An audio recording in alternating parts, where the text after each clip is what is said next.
Zip folder है तो make sure you unzip it. देखो इसमें आई हैव टेकन 3 questions, ठीक है, 2 and 3. So I've taken 3 questions here. We'll start with the very first one.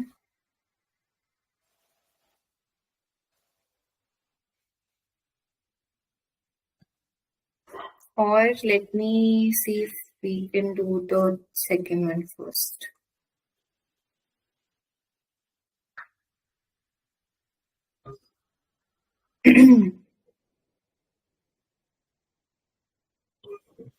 एक ही बात है, चलो फर्स्ट क्वेश्चन से स्टार्ट करेंगे। डाउनलोड कर लो, उसमें जो स्प्रेडशीट है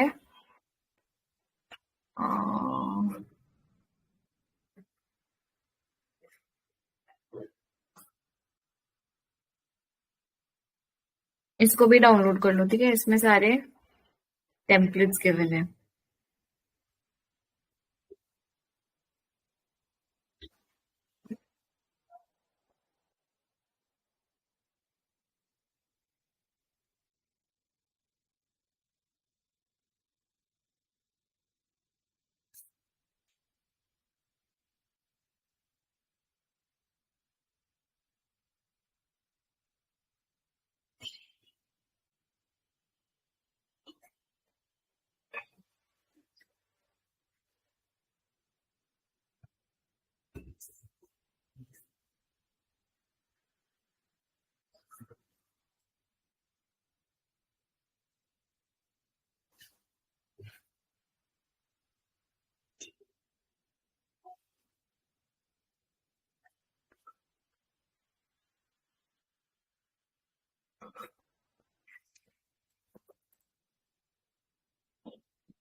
करें क्वेश्चन रीड। बेसिकली मैंने IIM में 2024 का क्वेश्चन लिया है, ठीक है। चलो, I am not sharing the question PDF, I just share the spreadsheet, तो आप लोग खोल लो अपने में। You are given a curve of 1 year forward rates where T and R are given in years. Derive the N-year spot rate for the years 1 to 30, both years included. ठीक है, तो आपको क्या दिया हुआ है, कम टू दिस शीट, आपको TR and FTR given है, ठीक है,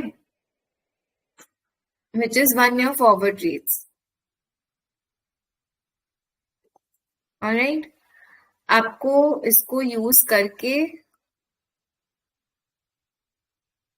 1 सेकेंड आ गया, हाँ, तो आपको FTR गिवन है, आपको इसको यूज करके क्या निकालना है, स्पॉट रेट्स निकालना है। तो कैसे निकालेंगे बताओ, हमने ये किया है, मैराथन 1 में भी मैंने ये क्वेश्चन डाला था इस टाइप का।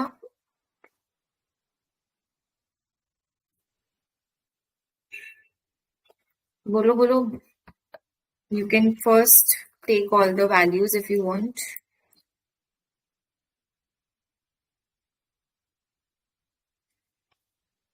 कहाँ तक है, 30,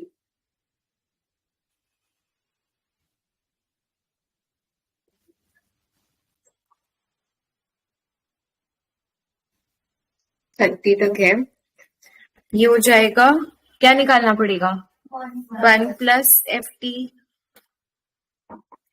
plus R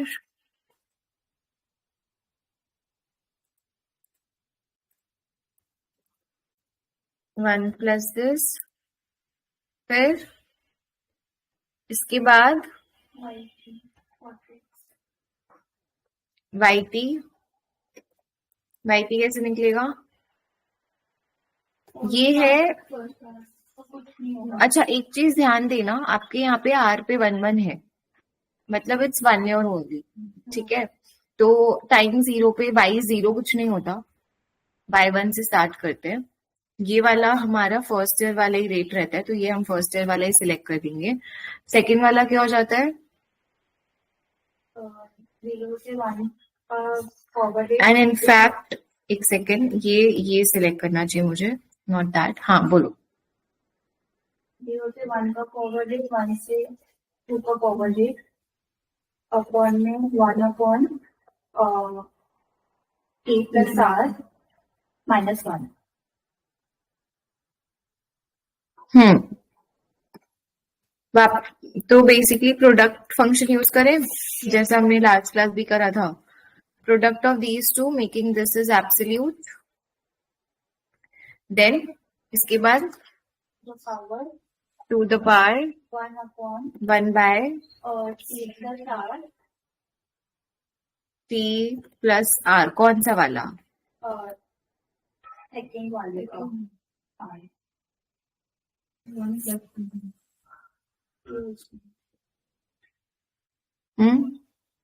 सेकेंड वाले का 1+1।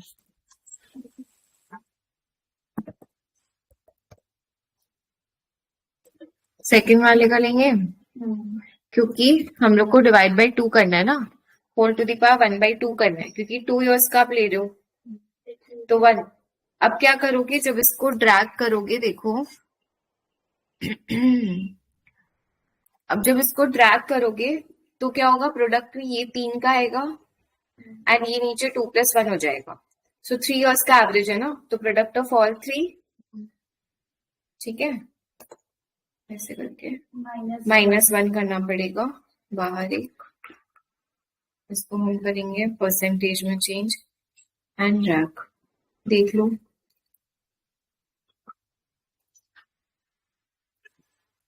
ठीक है, कैलकुलेट, इसके बाद है 30 और पार yield.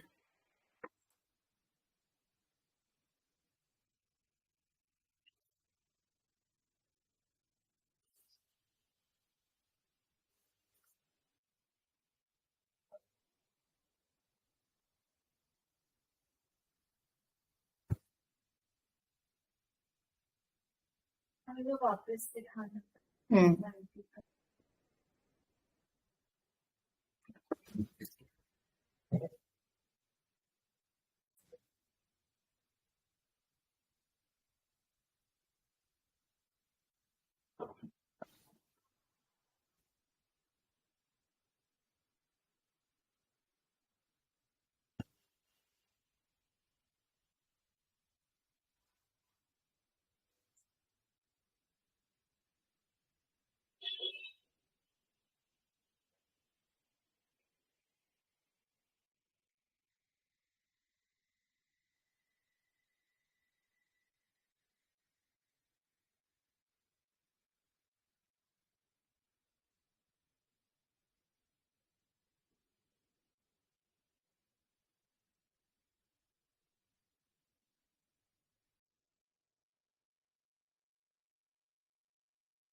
Next is calculate 30 or par yield. Exactly what we did, जो हमने फर्स्ट मैराथन में किया था, सेम चीज. तो यहाँ पे you can take the values of t.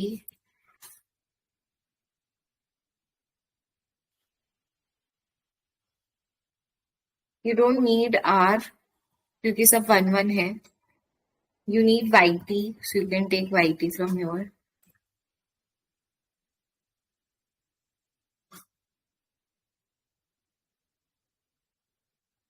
And what do you need? Par yield क्या होता है? Par yield क्या होता है? Coupon value. ठीक है, जब आपका price and redemption are 1, what will be the coupon payment, है ना. सो अगेन, अगर आप लोग को लास्ट क्लास से याद है, प्राइस लेट्स से सपोज 1 है, इक्वल्स टू आपका वो क्या हो जाएगा, c by v to the power 1 plus v to the power n. यहाँ पे we have yt, so 1 plus y1 to the power 1 plus आपका हो गया c by 1 plus yt y2 to the power 2 dot dot dot. Last वाला payment will be 1 plus c divided by 1 plus y30 to the power, है ना. अब c निकालना है, तो आप क्या करोगे, तुम क्या कर रही हो, चैट जीपीटी जेमिनी ये सब ऑन करी बैठी हुई हो क्या? ठीक है, तो अब हम लोग इसको कैसे करेंगे,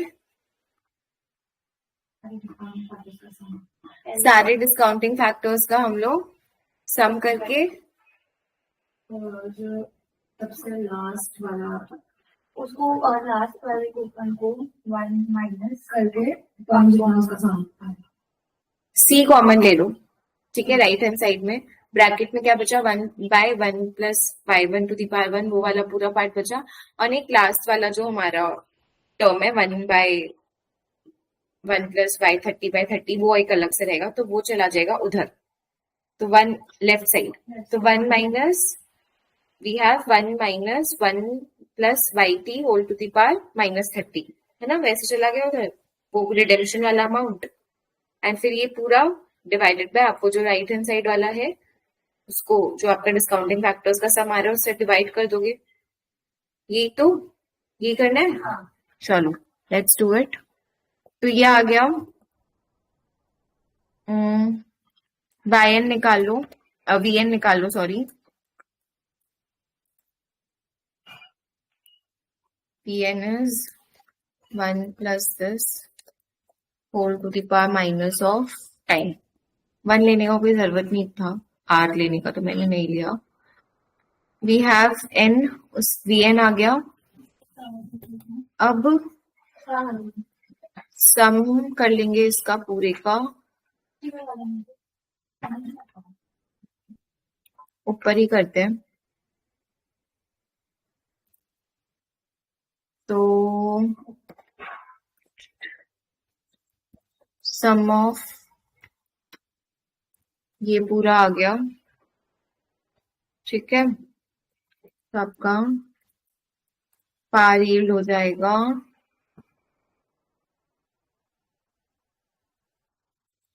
1 माइनस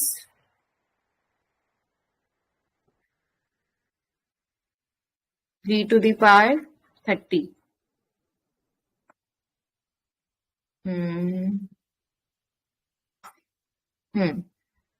ठीक है, डिवाइडेड बाय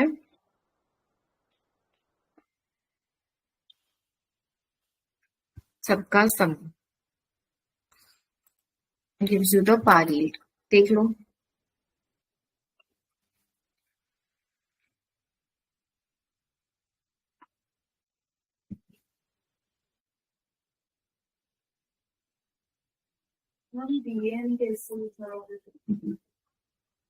vn क्या होता है, 1 plus yt whole to the power minus t.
Next आ जाओ. You are the financial controller at a BBU life insurance company and are looking to take over the business of one of the two health insurance companies in the market. Following are the details of the projected cash flows from the two companies. ठीक है, दोनों के आपको cash flows दिए हुए. We'll read this part. ये assumptions and all given है. Determine the cash flows, NPV and IRR. ठीक है, चलो एक एक करके रीड करते हैं. एंड आपको किसका बोला है? दोनों कंपनीज का ही बोला होगा ना, for each of the above companies. तो सबसे पहले XYZ हेल्थ का देखो, has an annual renewal premium income of 2.25 crores. Their books are closed for new business. मतलब कोई भी और पॉलिसी वो नहीं सेल कर रहा, तो उसके और कोई प्रीमियम्स नहीं, मतलब न्यू प्रीमियम नहीं आ रहे. जो ओल्ड पॉलिसीज है उसके जो प्रीमियम है खाली वही आ रहे. The longest policy in force in the books currently has 25 years remaining to maturity. अब जो पॉलिसीज ऑलरेडी सेल कर रखा है उसमें से जो पॉलिसी जिसका सबसे ज्यादा टर्म बचा हुआ है that is 25 years. Around 3% of their in-force policies tend to lapse each year, hence the premium income drops by 3.75 each year. The expenses 50 lakhs per year are inflating from the second year. The company currently maintain reserves of 4 crore which has to be bought on the takeover.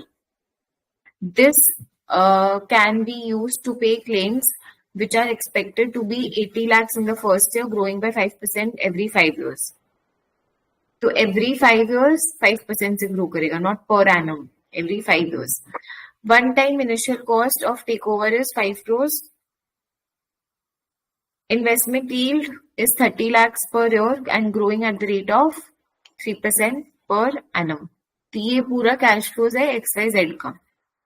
ठीक है, similarly हम लोग इसका read करेंगे. Once we complete that तो एक idea आ जाएगा. RDR considered for cash flows is 1 year forward rates given in the base sheet. तो वो सारा यूज करना, चाहे वो यूज करो या YT यूज करो, इट्स द सेम थिंग.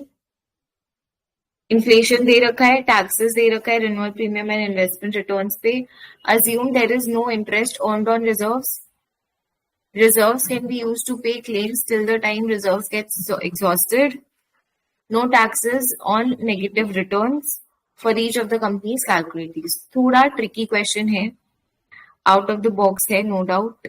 हमने ऐसा क्वेश्चन उतना किया नहीं है, but we have done cash flows. तो ऐसा नहीं कि एकदम से सब कुछ नया है. We will first do XYZ का, ठीक है, and then we will do दूसरा वाला जो कंपनी है उसका करेंगे.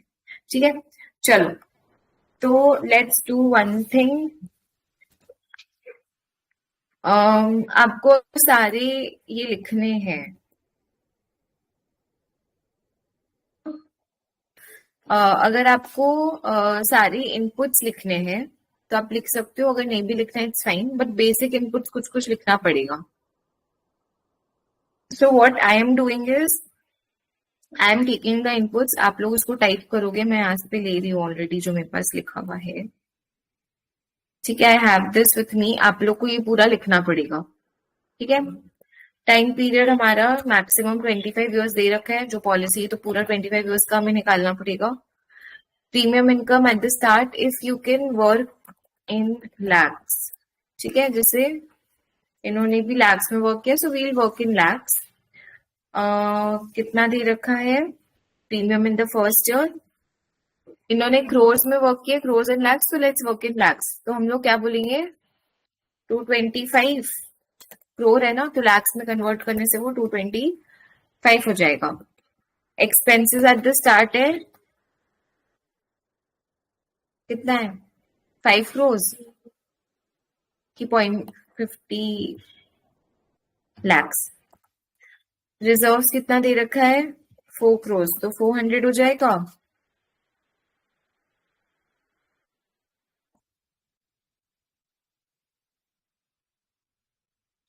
Expected claim in year 1 is 80 lakhs. Cost of take over is 5 crores, तो 500. Investment income at the start कितना है? 30 lakhs. Growth claims is 5%. Inflation नीचे दे रखा था 4.5% का assumption. लैप्स ऑफ प्रीमियम दे रखा है 3.75%. Investment growth is 8%. Tax on premium is 10%. And tax on investment income is 15%. Again, ये सब दे रखा है. Yeah.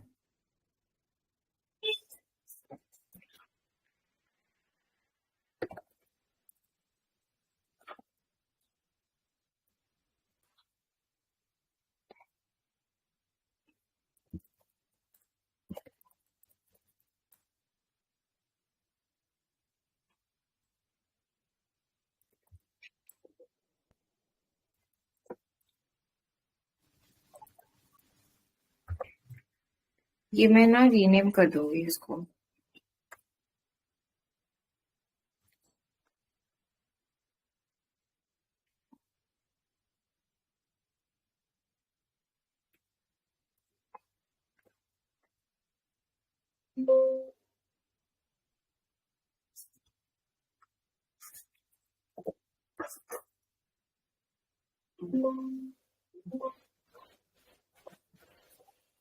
ठीक है.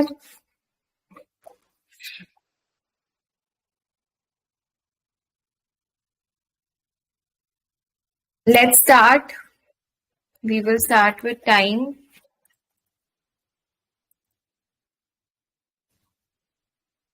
तो एकदम जो प्रॉफिट टेस्टिंग का बनाते हैं ना, उस हिसाब से ही स्टार्ट करो. प्रीमियम लो, एक्सपेंसेस लो, और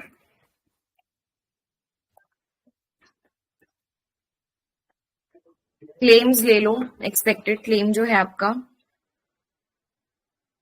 अब जो भी क्लेम है ना, वो कहाँ से पे होगा? रिजर्व से. बोल रहे हैं ना, जब तक आपके पास रिजर्व चल रहा है तब तक आप उससे पे करते जाओ. तो कितना आपका एक्चुअल पे आउट हो रहा है रिजर्व से, वो ले लोगे. इन्वेस्टमेंट रिटर्न इज बेसिकली जो आपको रिटर्न मिल रहा है फ्रॉम योर. कितना रिटर्न दिया हुआ था पहला साल का? 30 दिया हुआ था ना, 30 lakhs है. तो वो रहेगा. And then it is growing. जो भी आपका ग्रोथ रेट है उससे आपका रिटर्न ग्रो है. फिर आपका टैक्स लग रहा है, तो टैक्स ले लेंगे. कैश फ्लोज निकाल लेंगे उसको यूज करके फिर. ठीक है.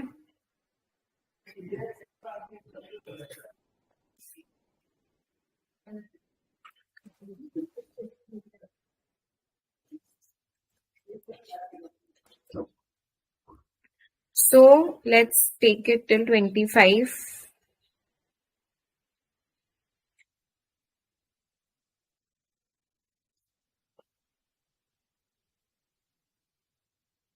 प्रीमियम इनकम पहला वाला हो जाएगा हमारा ये 225. And then it will change with. एक बार देख लो फिर करते रहना. हाँ, 1 माइनस लैब्स को मैंने इसे रीनेम कर दिया लैब्स खोल के.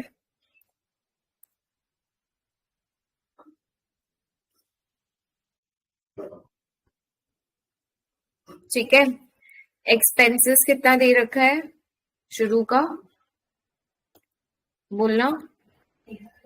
मैं माइनस लेके करी हूँ ताकि वो ऐड जाए. हाँ, 50. And then this will increase with inflation, है ना, मल्टीप्लाइड बाय 1 प्लस इन्फ्लेशन. हो गया drag. Then you have after expenses you can take claims. ठीक है. expected claims. क्या expected claims दे रखा है? पहला, but this is increasing every 5 years. तो क्या फॉर्मूला यूज कर सकते हैं बताओ? -80 तो चलो ले लेते हैं. बट देन एवरी 5 years मतलब कब इंक्रीज होगा ये? नेक्स्ट हमारा टाइम 6 पे, है ना, क्योंकि first 5 years and then time 6 पे. तो कौन सा फंक्शन? बताओ कौन सा फंक्शन? मॉड फंक्शन, क्योंकि टाइम के लिए हमेशा हम लोग मॉड ही लेते हैं।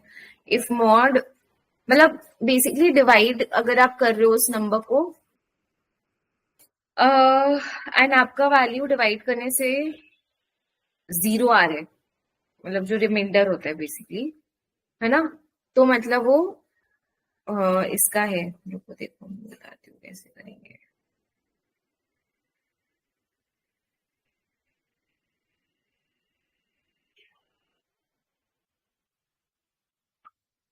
चलो, हमें if mod of this value comma 5, तो हम 2 को डिवाइड कर रहे हैं 5 से, और ये हमारा अगर 0 दे रिमाइंडर, तो हम इसको ले लेंगे एंड इसको हम कर देंगे, किससे ग्रो करना है?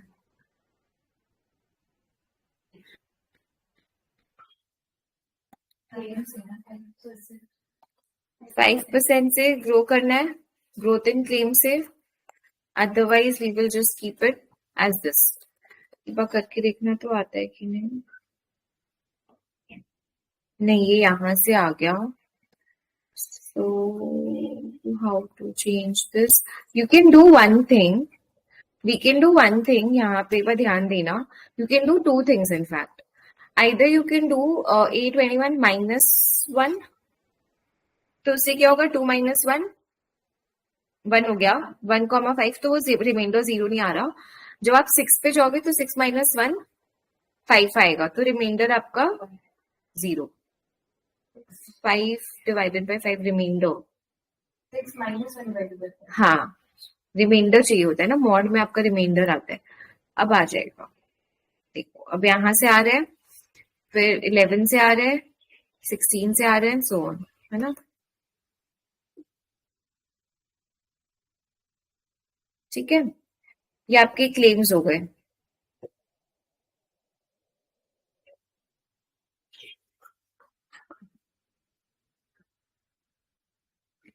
Once you have claims,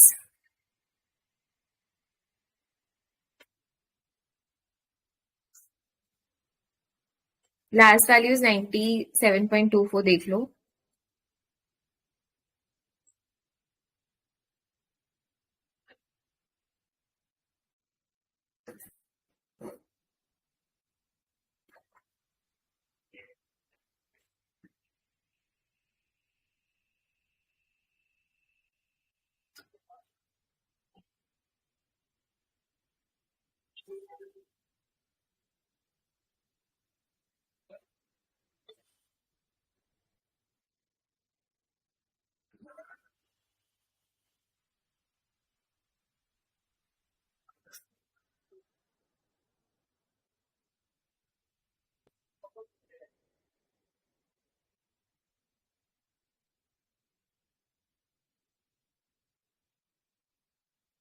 Last value. 97.24।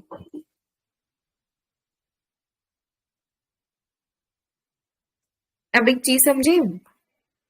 अब देखो रिजर्व्स वाला जो चीज है ना, रिजर्व्स कभी भी आपके एक्चुअल कैश फ्लोज में नहीं आता, ये पता है ना। Reserve is something which you set out, set aside, and वो आपके एक्चुअल कैश तभी, इसीलिए जब भी आप प्रॉफिट टेस्टिंग यूलिप बनाते हो तो आप क्या करते हो उसमें, जब भी आप यूलिप बनाते हो तो आप ओपनिंग रिजर्व, क्लोजिंग रिजर्व, ये सब जो निकालते हो, do you ever consider the actual amount of reserve? नहीं, आप ट्रांसफर टू रिजर्व कंसिडर करते हो कि कितना अमाउंट आप रिजर्व में और ट्रांसफर कर रहे हैं, वो हमारे कैश फ्लो से बाहर जा रहे हैं, वो हम कंसिडर करते हैं। We never consider the actual amount of cash flow in our actual amount of reserves in our cash flows, right?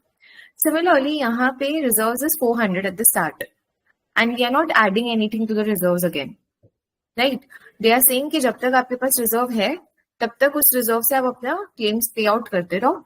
जैसे ही रिजर्व खत्म होगा तो अब उसके बाद से आपका एक्चुअल पे आउट स्टार्ट होगा। तो आपको जो, जब तक आपका रिजर्व टोटल क्लेम अमाउंट्स जो है, जो टोटल क्लेम अमाउंट्स आपके हैं, जब तक वो क्लेम अमाउंट्स रिजर्व से कम है तब तक रिजर्व चलते जा रहे हैं, बट जैसे ही वो उससे बढ़ गया अब रिजर्व एग्जॉस्ट हो गया तो आपको अपने आप से अलग से पे करना पड़ेगा, तो वो एज एन आउटफ्लो यहाँ दिखाना पड़ेगा। तो यहाँ आपको एक्चुअल पे आउट दिखाना होगा नेट ऑफ रिजर्व्स बोल के।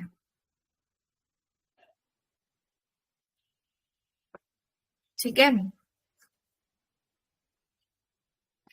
तो ये हो जाएगा आपका। देखो एक बार देखना कैसे करेंगे, सम लेंगे क्योंकि हमें तो इसको वो रखना है ना क्यूमुलेटिव, क्योंकि रिजर्व्स आपका इंक्रीज नहीं हो रहा, जितना है उतना ही रहेगा। If this is greater than your reserves, then the moment it's greater आप ये अमाउंट लोगे, otherwise you'll take a zero. Got it. एक चीज और करना होगा, यहाँ माइनस डालना पड़ेगा क्योंकि हमने माइनस में लिखा है। बेसिकली व्हाट इज हैपनिंग, 400 का रिजर्व है, पहला साल आपने 80 रुपीज पे किया, कितना बचा 320, फिर नेक्स्ट ईयर दोबारा 80 पे किया, कितना बचा 240, फिर 80 पे किया, कितना बचा 160। वैसे करके कब तक ये एग्जॉस्ट ना हो जाए, जैसे एग्जॉस्ट होगा अब आपका एक्चुअल पे आउट आपके कैश फ्लो से स्टार्ट हो जाएगा, तो वही हम कर रहे हैं यहाँ पे। ठीक है, रिजर्व्स का जो एक्चुअल फिगर है वो हम कभी भी नहीं कंसिडर करते, ये हमेशा ध्यान रखना। तो देखो यहाँ से आपका एक्चुअल पे आउट, क्योंकि देखो ना इसका सम कर दो, पहला 5 साल 400 हो गया तो रिजर्व खत्म, अब 6 ईयर से आपको अलग से पे आउट करना पड़ेगा। ठीक है,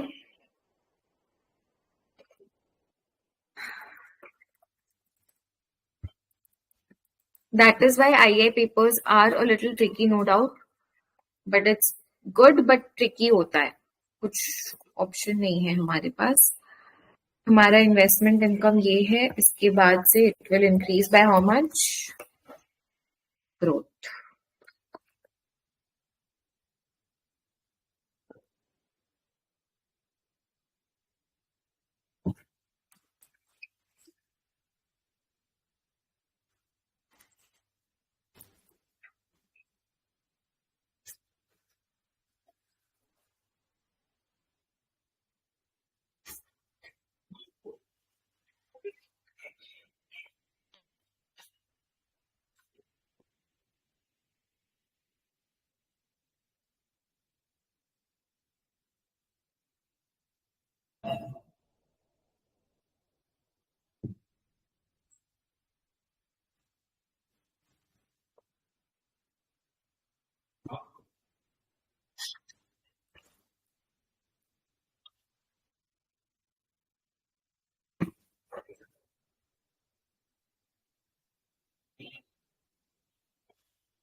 ठीक है, नेक्स्ट आ जाओ। बेसिकली ये हम किसके पॉइंट ऑफ व्यू से कैश फ्लोज निकाल रहे हैं, जो टेक ओवर करने वाला है उसके पॉइंट ऑफ व्यू से। तो उसको तो अपना रुपया भी इन्वेस्ट करना है स्टार्टिंग पे, है ना। तो स्टार्टिंग पे वो कितना इन्वेस्ट कर रहा है, 500, देखो है ना, 500 मतलब बेसिकली 5 crores दैट। एंड ये जो रिजर्व्स है ना, इसका एक लाइन लिखा हुआ था यहाँ पे, देखना।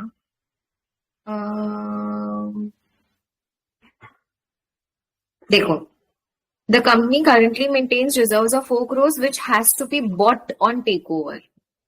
मान लो कि मैं आपका कंपनी आके खरीदती हूँ, ठीक है। तो मुझे आपको एक पैसा पे करना है विच इज 5 crores। आपके पास ना वो जो मैं 5 crores पे कर रही हूँ, वो मैं पे कर रही हूँ आपके बिजनेस के लिए। आपका जो बिजनेस का कैश फ्लोज है, आपका जो बिजनेस का प्रॉफिट्स है, उसके लिए। बट आपने अपने बिजनेस के लिए कुछ रिजर्व्स भी बना रखा है, वो अलग से है, that is not with in the business. तो वो भी मुझे खरीदना है। तो मुझे अब कितना पे करना पड़ेगा? 5 crores plus 4 crores। I have to pay 9 crores, ठीक है। अंडरस्टूड। तो ये हो जाएगा आपका minus, since I am paying it out, 400 plus we have 500, ठीक है। ये हो गया। टैक्स ले लो। टैक्स किस पे है? प्रीमियम पे कितना है? टीपी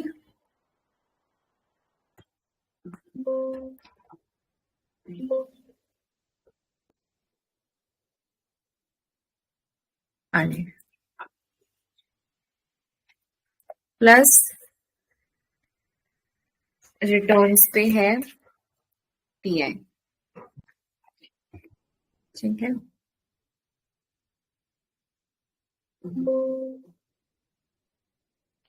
टैक्स हो गया। अब निकाल लो टोटल कैश फ्लोज। कैसे निकलेगा टोटल कैश फ्लोज? सबको बस सम कर देंगे ना।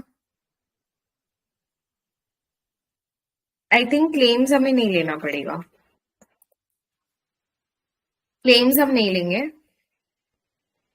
क्योंकि क्लेम्स का तो हम एक्चुअल पे आउट नेट ऑफ रिजर्व निकाल ही रहे हैं, तो हम नहीं कंसिडर करेंगे सम ऑफ दीज कमा दीज, ठीक है।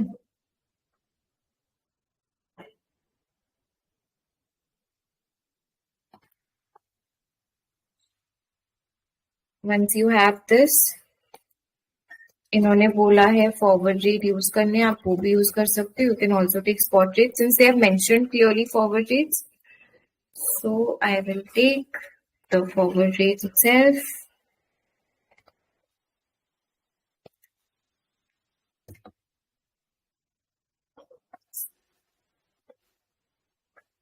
ठीक है, and then you can do NPV.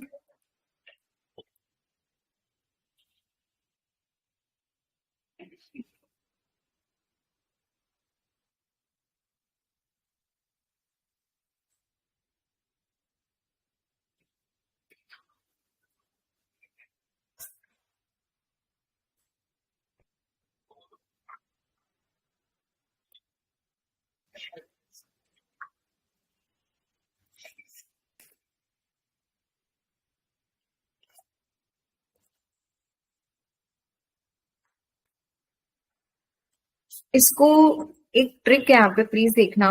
आपने स्पॉट रेट्स नहीं लिया, आपने लिया है फॉरवर्ड रेट। तो फॉरवर्ड रेट यूज करके अगर आप भूल से ये कर देते हो, ध्यान देना, 170 into 1 plus 4.5 to the power -2 कर देते हो, तो गलत नहीं हो जाएगा? क्योंकि ये तो खाली 2 से 3 के बीच का है। अगर आप टू दी पावर 2 कर देते हो, बेसिकली आप उसको फर्स्ट 2 ईयर्स का ले रहे हो, which is wrong.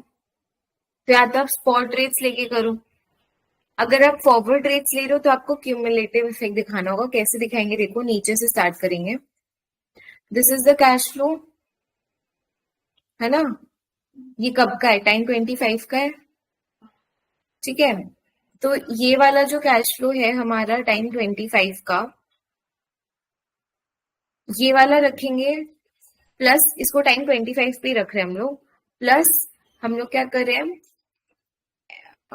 Let's do like this, ठीक है। तो ऐसे करो, ये हो गया plus this value divided by 1 plus 5 divided by 1 plus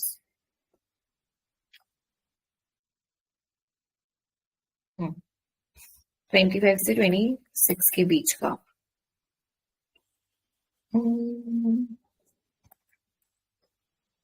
या फिर आई थिंक ये भी यही रहेगा ना, 20 5 से 26 के बीच का। हाँ, तो बेसिकली देखो क्या करें, ये जो 1.58 है this is at time 25, so we are calculating NPV at time 25 which is 1.58 only plus what we are doing पहले जो भी टाइम 26 वाला वैल्यू अगर होता तो that you are discounting by 1 year, ठीक है, by taking this particular whatever जो नहीं है। अब इसका क्या होगा ना, जब आप ऊपर ड्रैग करोगे तो इसमें आपके आंसर सही हो जाएंगे। इसको आप ऐसे करो, अब आपके वैल्यूज यहाँ पे बैठेंगे, ठीक है। So basically what is happening, 178 is the cash flow at time 1, that plus what you are doing, जो भी आपका कैश फ्लो एट टाइम 2 है उसको आप 1 ईयर से डिस्काउंट कर रहे हो यूजिंग 1 ईयर फॉरवर्ड रेट,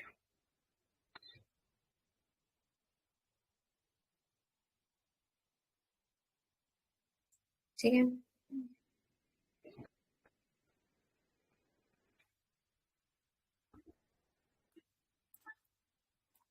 ये आपका एनपीवी आया, यही है बेसिकली आपका एनपीवी फिगर जो है वो यही है।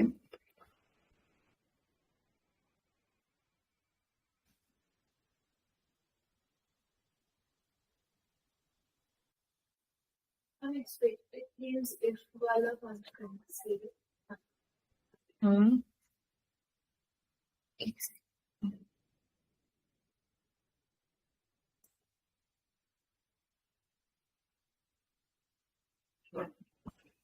क्या बोल रहे हो, फिर से बोलो। expected claims if वाला function use करके नहीं, हाँ,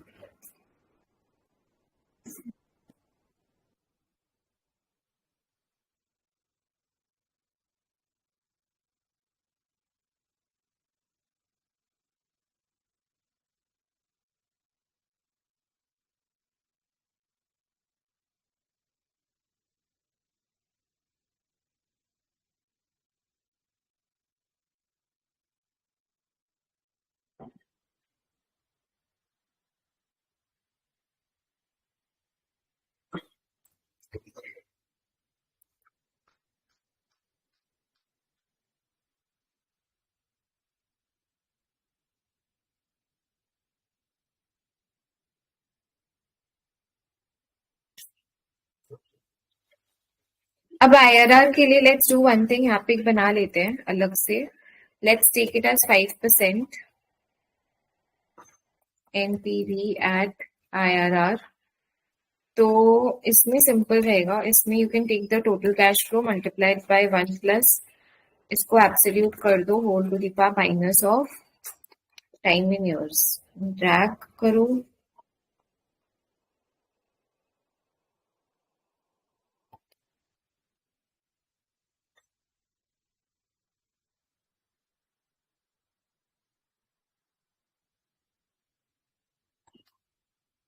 इसका पूरे का sum should add up to 0 क्योंकि आपने इनिशियल इन्वेस्टमेंट ले लिया है by changing the IRR value.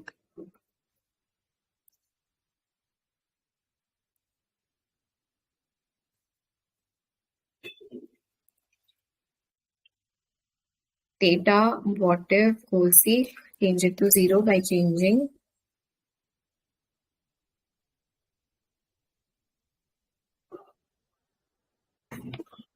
data, ठीक है। Same you will do for the next one.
चलो हो गया। अब इसको सेम आपको दूसरी कंपनी के लिए करना है।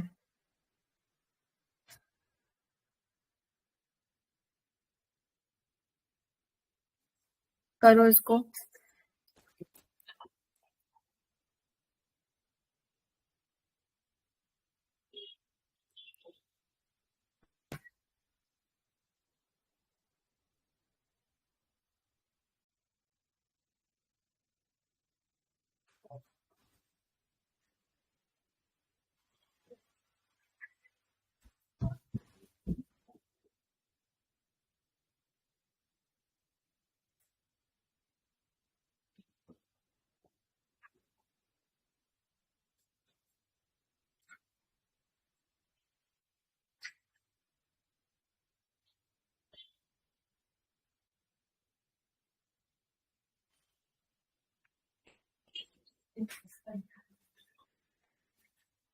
रहेगा -18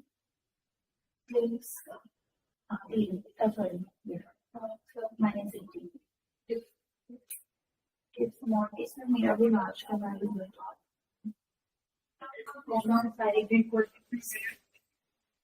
मेरा लास्ट वैल्यू प्लेन नहीं आ रहा। प्लेन से मेरा लास्ट वैल्यू अलग आ रहा है। फिर प्लेन्स में 50 और है ना, उसमें मेरा -18 आ रहा, 84 आ रहा।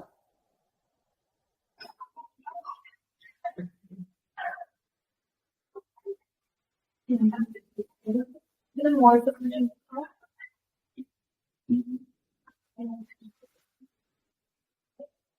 इसमें से अभी -1 कर, अगर पिछला वाला ले गए तो मॉड साइज। तो मैं अभी पिछला वाला ले लूँ, मैं पिछला वाला ले लूँ, अगर 1 ले लूँ। हाँ 1 कर देते।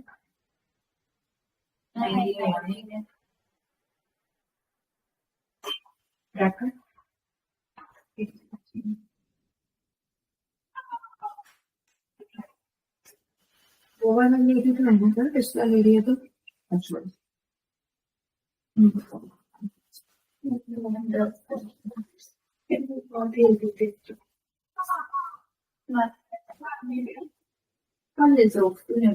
स्टार्टिंग का 0 नहीं आ रहा मेरा। वो पीरियड वगैरह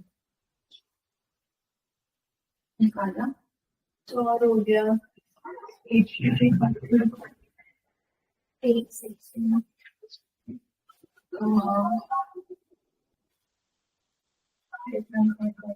is mod time in use 1 लिया, उसको -1 कर दिया, ठीक है, (5) equals to 0। H19 स्क्रीन हमारा चैनल होगा। हाँ दिया H9 क्लेम्स आएगा ना एक्सपेंस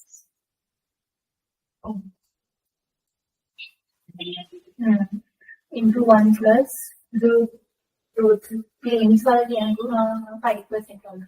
और एक्चुअल पे आउट ना मेरा कोई चाहता सब चीज मैंने कुछ कर इसको सब कौन सी करेगा हमें इसको बंदी है मैंने पता है 0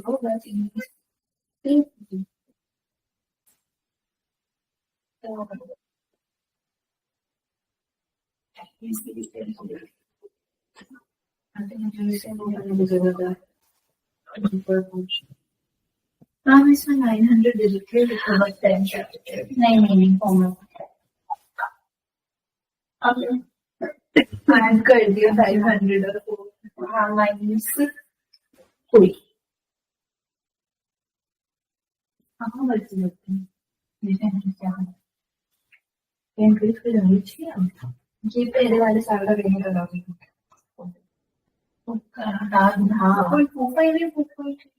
हमने शुरू ही नहीं से किया हाँ टोटल मेरे को टैक्स है ये मेरा ये मेरे को बताइए इन्वेस्टमेंट रिटर्न्स का लास्ट वैल्यू क्या है 190.24 और उसके पहले वाला कॉलम का लास्ट वैल्यू पे आउट का -97 इधर 0 आ रहा है।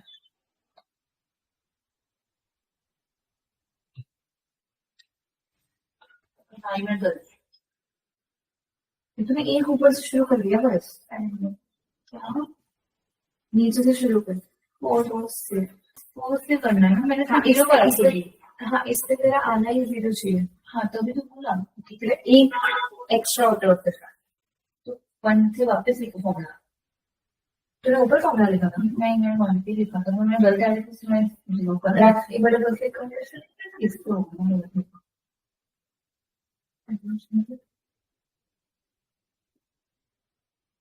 इसमें से हम एक चीज नहीं ले रहे हैं,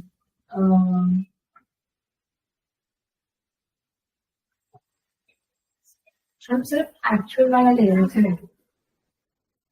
एक कॉलम में बनाइए, हम एक्चुअल में पे आउट ऑफ रिजर्व लिखा है। मैं तो पे आउट ऑफ रिजर्व की बात कर रही हूँ। उसको कांस्टेंट कहते हैं।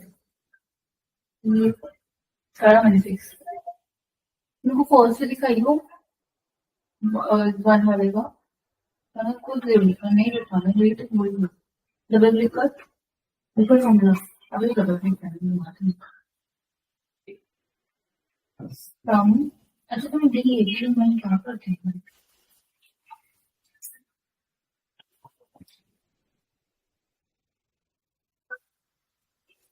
सही है, 0 0 तो आना चाहिए।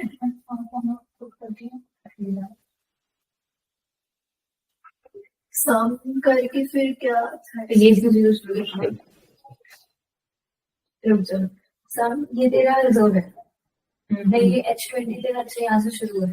H20 90 से क्यों लिया है? 19 से लेना। 19 में मेरे को 19 में तुमने अपने आप पुट किए, क्यों किए? अब तुमने क्या कर दिया, नीचे जा रहे थे, नीचे जा रहे। सम क्या करना है, जैसे वापस बता, हमें इसका सम एक्चुअल पे सम जितना एक्सपेक्टेड क्लेम था उसका obviously with respect to itself first and then continuously, तो इसको कांस्टेंट रख के बाकी सबका सम अगर वो ग्रेटर है उसके एक्चुअल क्या छोटे यूनिट सिस्टम है उस पर माइनस नेगेटिव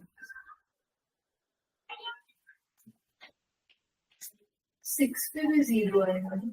नहीं 6 पे तो -84 गया है ना। ओके अभी माइनस ला 5 पे क्या कुछ नहीं है। 5 की 8 मत करो, कंप्लीट करोगे आप सेकंड वाली कंपनी का, तो कौन करेगा उसको? उसके आ रही है उसको, उसका एक गलत अभी भी आ रही है, फोटो क्या बने यहाँ पे बाकी तो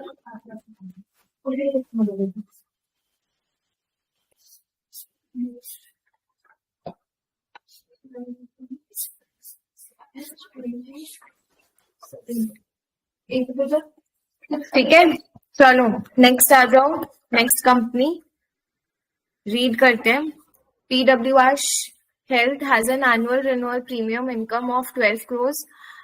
ठीक है, इनका दिया हुआ है dropping 10% each year। Premium is payable up two year 5 only. तो ये प्रीमियम खाली अपने को ईयर 5 तक ही मिल रहा है। 16 years का है policy. Expenses are expected to be 1.2 every year. Reserves is 6.05, which is again to be bought by the company. Expected claims per year is 2 crore, going at 2.5.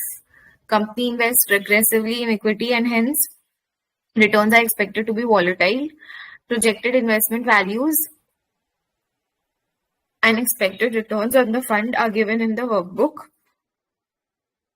Expected returns are applied on an average of the fund value over the year. तो जो भी fund value है पूरे साल का, उसमें हम उसका रिटर्न मल्टीप्लाई करेंगे एंड दिस इज गिवन यहाँ पे fund value at the start, fund value at the end and the return. तो इन दोनों का एवरेज लेके उस पर आप रिटर्न मल्टीप्लाई करोगे। प्रोजेक्टेड इन्वेस्टमेंट, ठीक है, one time initial cost of take over is given by 3.5। बाकी चीजें सेम है। ठीक है, चलो so let's begin with same चीज ले लेते हैं। क्या नाम है कंपनी का?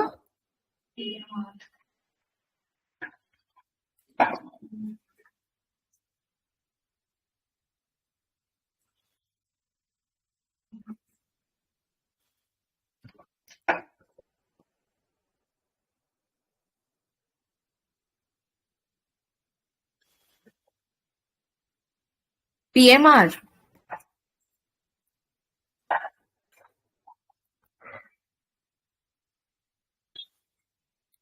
PWR। चलो क्विकली मॉडिफाई। टाइम पीरियड 16 दे रखा है। प्रीमियम इनकम इज 1.2, नहीं 112 था शायद। Expenses is 1.2, reserves is 605, 6.05 है। Claims is 2 to 200, takeover is 3.5। Investment income इसमें नहीं ले सकते, नहीं लेंगे बिकॉज इसका अलग तरीके से हो रहा है। Growth in claims is again 2.5, inflation same है। लैप्स रेट इसमें 10% है। प्रीमियम जो डिक्रीज हो रहा है that is the lapse rate. Again investment growth भी हमें नहीं लेना है, बाकी चीजें सेम है।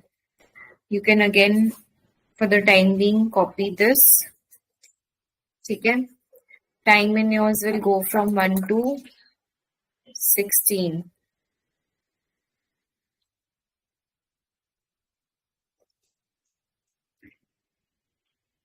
प्रीमियम इनकम है हमारा 1200 का, एंड ये हमारा डिक्रीज हो रहा है 1 minus 10%, बट ये खाली फर्स्ट 5 years ही मिल रहा है, so we'll just drag it till here.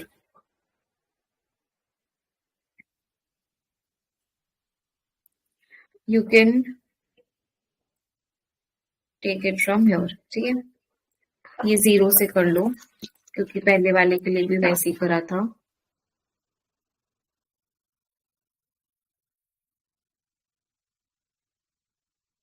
ठीक है,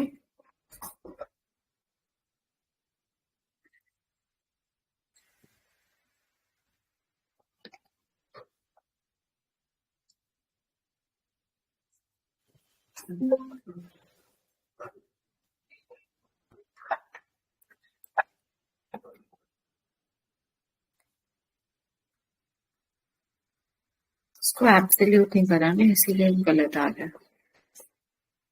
एक्सपेंसेस कितना दे रखा है? Minus of, and is this increasing with inflation?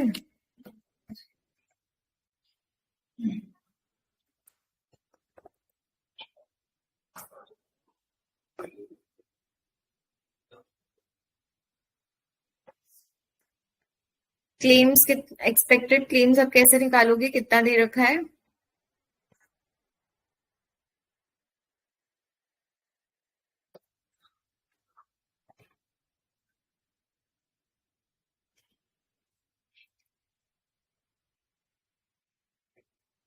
And इसमें अगर हम लोग रीड करें क्वेश्चन में, ग्रोइंग एवरी 2 years है 2.5% से, तो इसका मॉड फंक्शन अगर आप लिखोगे तो कैसा लिखोगे?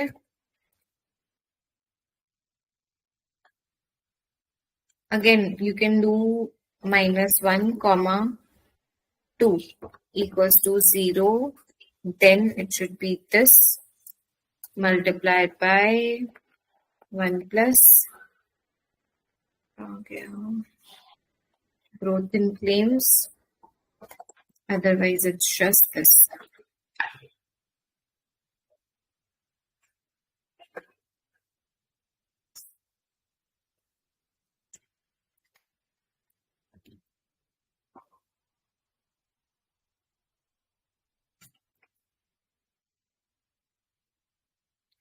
पे आउट नेट ऑफ रिजर्व्स क्या हो जाएगा? अगेन वही फंक्शन लगाना है. Let me do one thing. I'll copy, paste this here, change the formulas.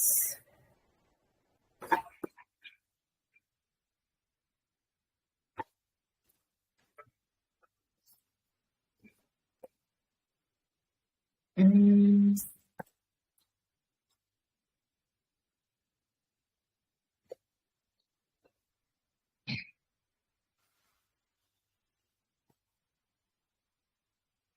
कब से पे आउट स्टार्ट हो रहा है? टाइम 4 से.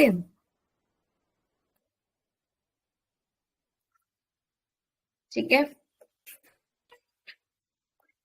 इन्वेस्टमेंट रिटर्न्स कैसे निकलेगा?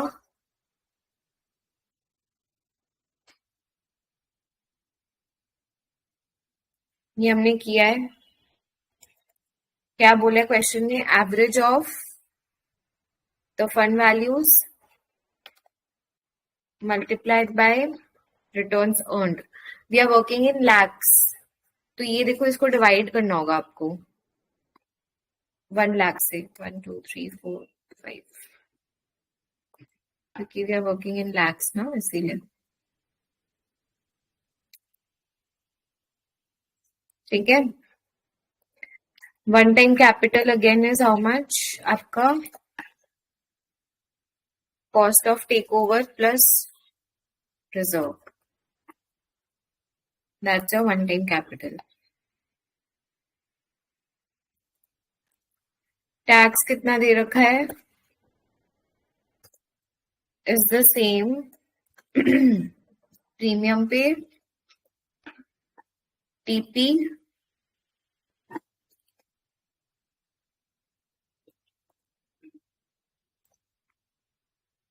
रिटर्न्स पे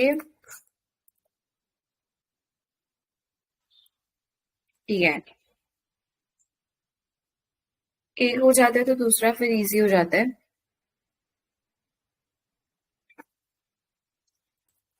सम of these and these.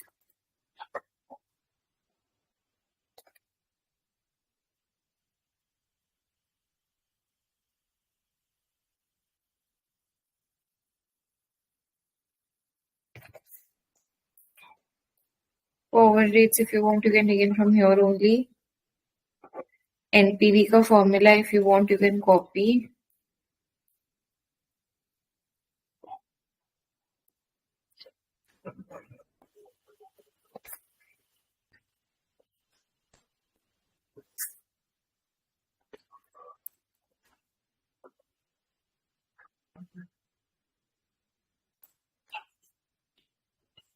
Hmm.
ये मैच नहीं हो रहा.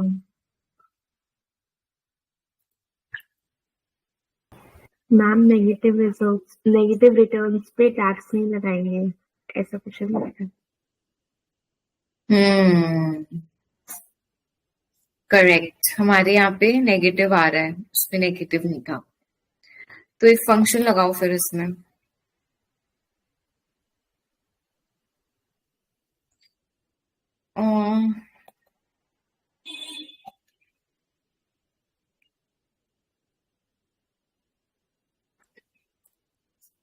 या फिर आई थिंक क्या मिस्टेक है?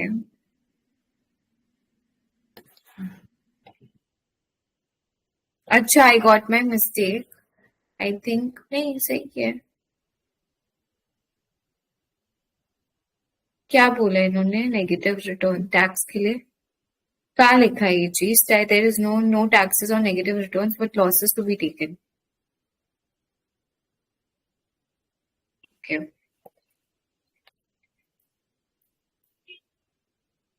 ठीक है, तो लेट्स डू वन थिंग, इसमें एक वो लगा दो ना, दिस पार्ट, ये जो इन्वेस्टमेंट रिटर्न वाला पार्ट है, ये अगर नेगेटिव आएगा तो आप उसको जीरो ले लोगे, समझ रहे हो? तो इधर एक मैक्स लगा दो, मैक्स ऑफ दिस और जीरो।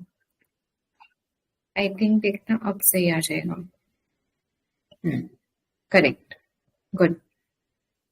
बेसिकली क्या बोल रहे हैं, अगर ये वाला जो रिटर्न है ना, इफ इट इज नेगेटिव, तो नेगेटिव रिटर्न पे आप टैक्स परसेंटेज लगाओगे तो ये नेगेटिव आएगा, बट नेगेटिव नहीं ले सकते, जीरो लेंगे अदरवाइज। ठीक है, ये हो गया। सेम आईआरआर वाला चीज कर लेते हैं।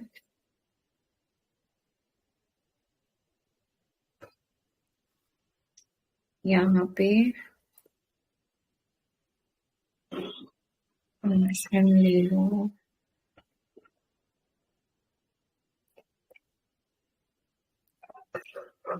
यहाँ पे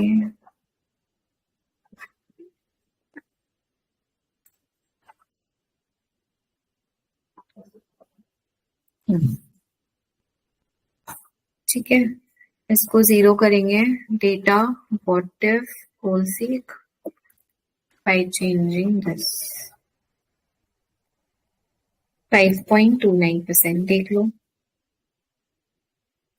यहाँ पे लिख देना यूजिंग गोल सीक एंड कैसे किए।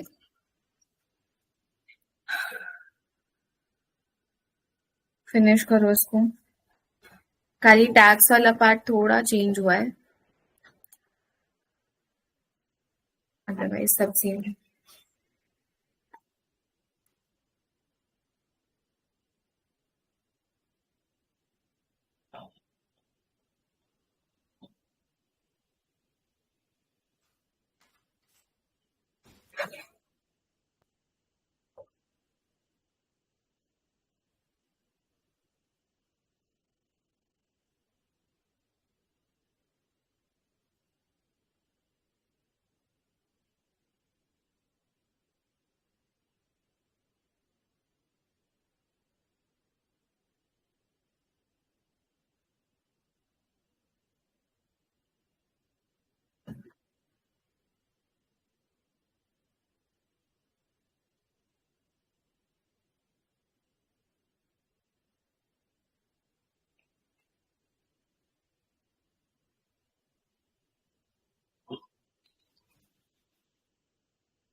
एक्चुअल पे आउट का दिखाना सेम है जैसा उसमें किया हमने।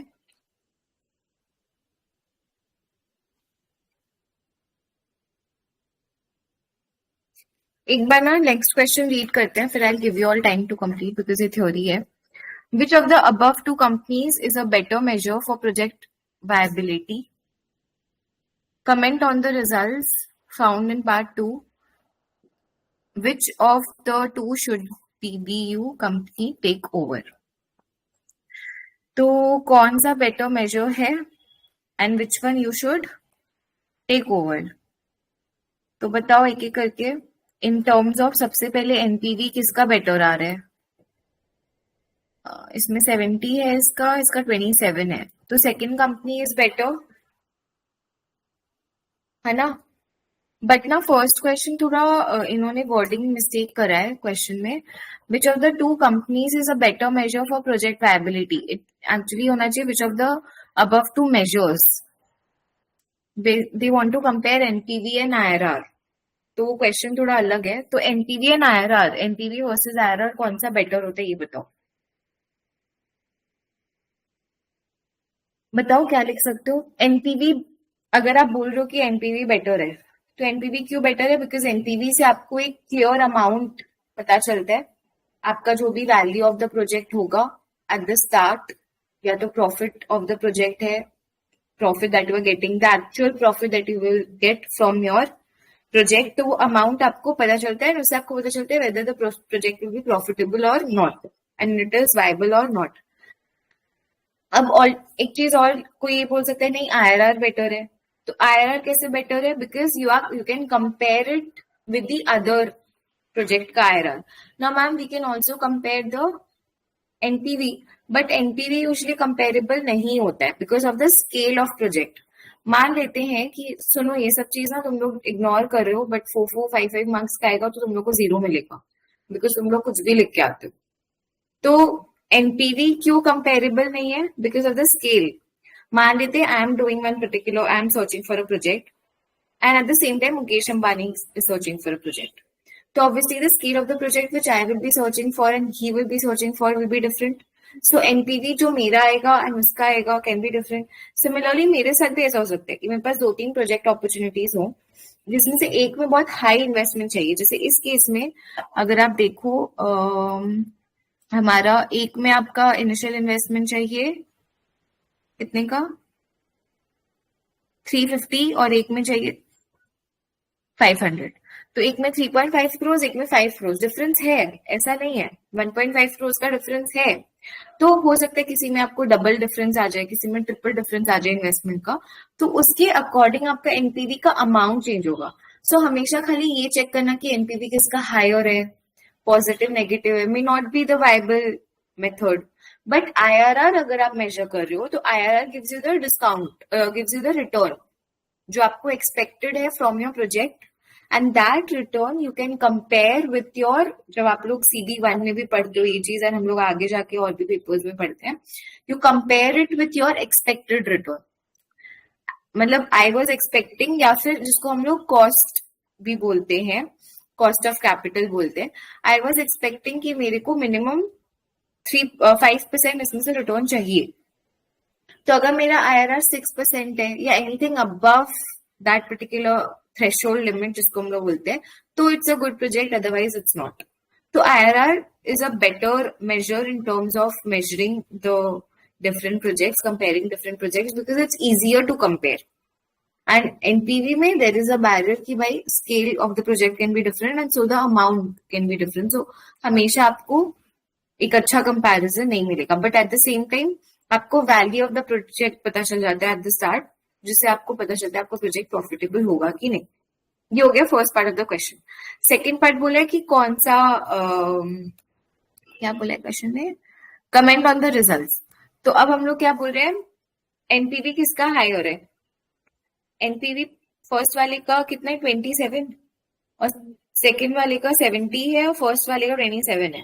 सो for the second company PMR PWR जो भी कंपनी का नाम है, it is higher for that. And IRR first वाले का कितना आया, 5.68 फर्स्ट वाले का और सेकेंड वाले का 5.29। तो अगेन ये जो डिफरेंस है बहुत ज्यादा नहीं है, ठीक है। सो इन टर्म्स ऑफ एनपीवी आप सेकेंड प्रोजेक्ट सिलेक्ट करोगे, इन टर्म्स ऑफ आईआरआर आप फर्स्ट प्रोजेक्ट सिलेक्ट करोगे। ये लिख दिया। अब इसमें और आप क्या लिख सकते हो, क्योंकि दोनों में कॉन्फ्लिक्टिंग वो आ रहे हैं।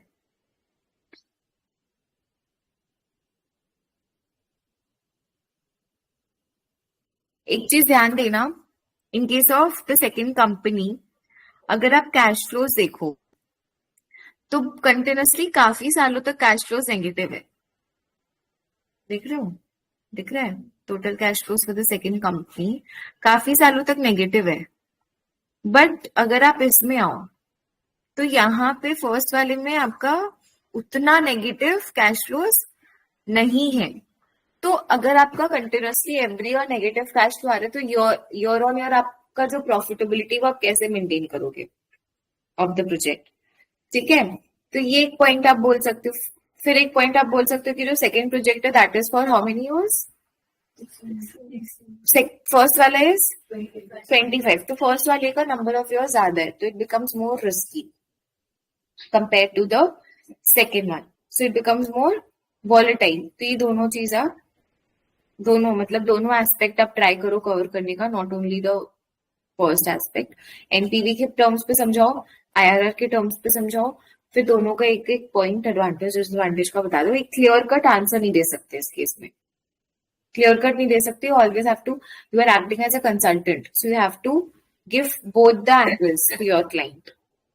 एंड लास्टली क्या बोला है, क्वेश्चन क्लियरली बोला है, जब आपसे क्लियरली पूछा जाए कि कौन सा प्रोजेक्ट सिलेक्ट करें तो आप लोग कौन सा करोगे बताओ।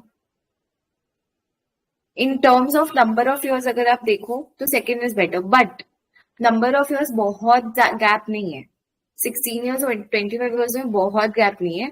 बट अगर आप सेकेंड प्रोजेक्ट देखो उसमें इन्वेस्टमेंट ज्यादा है, उसमें years with huge negative cash flows काफी ज्यादा है, काफी ज्यादा साल वैसे हैं जहां पे खाली आपको नेगेटिव रिटर्न्स मिल रहे हैं और इसमें आपका इन्वेस्टमेंट रिटर्न्स भी नेगेटिव है। फर्स्ट वाले में आपका एक में भी इन्वेस्टमेंट रिटर्न नेगेटिव नहीं गया है, सेकेंड वाले में इन्वेस्टमेंट रिटर्न नेगेटिव गया है ना। तो ये भी एक पॉइंट आपको लिखना है कि उसमें आपका इन्वेस्टमेंट रिटर्न्स भी नेगेटिव है। So to if you want to have a less risky project then you will go for XYZ, but if you want to gain more NPV, more profit, then we can go for game. तो आपको दोनों aspect में लिखना है, keep it less risky first one if you want to get more in terms of numbers, not return, because return first वाले का ज्यादा है। If you want to keep it in terms of numbers, absolute figures, then you will go for the second project, ठीक है। और इसमें जब screenshot की दोनों कंपनी में बेटर कौन सा है, वी आर लाइक हम लोग दोनों में डिफरेंशिएट कर दिया तो हमें एक पर्टिकुलर आंसर नहीं दिया। पर्टिकुलर आंसर कभी नहीं लिखते, you always have to, because क्या होता है ना, देखो पर्टिकुलर आंसर ये सब कमेंटिंग में तो बिल्कुल नहीं लिखते हैं, बिकॉज तुम पर्टिकुलर आंसर लिख के फंस जाओगे। हो सकता है इट माइट नॉट, तुम लिख सकते हो, examiner might give you the marks if you have good justification for it, but usually देखना हर एक्चुअल पेपर में we always leave it open ended, हम लोग दोनों एंगल हमेशा बताते हैं। तो आपने ये बोला ना, if you want to play it safe, if you want to keep it on a safer side, if you want to do a less risky project, go for XYZ उसमें, क्योंकि आपके कम नेगेटिव कैश फ्लोज हैं।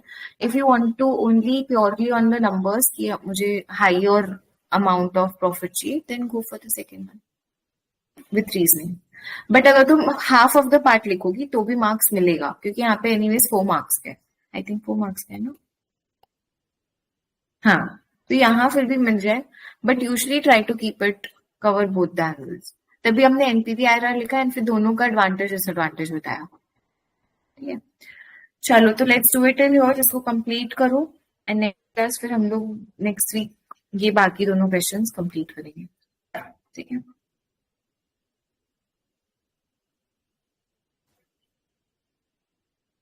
हम next week online या offline, तुम लोग के लिए ऑनलाइन, उसमें लिखा हुआ था कि कॉल